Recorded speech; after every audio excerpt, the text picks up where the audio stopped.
ಮೇಲಿಗೂ ಹೊರಟಾದ್ರೆ ಏನೇನ್ ಮಾಡಿಸುತ್ತೆ ಅಂತ ನೋಡಿ.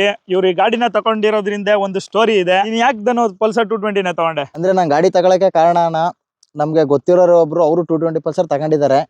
ಹಾಗೆ ನಾನು ಸುಮ್ನೆ ಹಾಗೆ ನಾನೇನವ್ರನ್ನ ಈಸ್ಕೋತಿರ್ಲಿಲ್ಲ ಗಾಡಿನ, ಸುಮ್ನೆ ಹಾಗೆ ಒಂದ್ ರೌಂಡ್ ಕೊಡು ಅಂತ ಕೇಳಿದೆ. ಅದಕ್ಕೆ ಅವ್ರು ಗಾಡಿ ತಗೊಳ ಹಿಂದೆ ಅವ್ರವ್ರ ಕಷ್ಟ ಏನಿರ್ತದೆ ಅದು ನನ್ಗೆ ಗೊತ್ತು. ಬಟ್ ನಾನು ಈಸ್ಕೋತಿರ್ಲಿಲ್ಲ. ಅವ್ರ ಬಾಯಿ ಮಾತ್ಕರುವೆ ಆಯ್ತು ತಕೋ ಅಂತ ಅನ್ಬೋದಾಯ್ತು. ಅವ್ರು ಅಂದಿದ್ದು ಗಾಡಿ ಬಿಟ್ಟು ನೀನ್ ಇನ್ನೇನು ಕೇಳ್ಬೇಡ ಅಂತ ನನ್ಗೆ ಹೇಳಿದ್ರು. ನನ್ಗೆ ಅದು ಭಾರಿ ನೋವಾಗೋಯ್ತು. ಅವ್ರು ಅಟ್ಟದ ಮೇಲೆ ಇದ್ರ ಮೇಲೆ ನನ್ನ ಹತ್ರನೂ ಗಾಡಿ ಇರ್ಬೇಕು.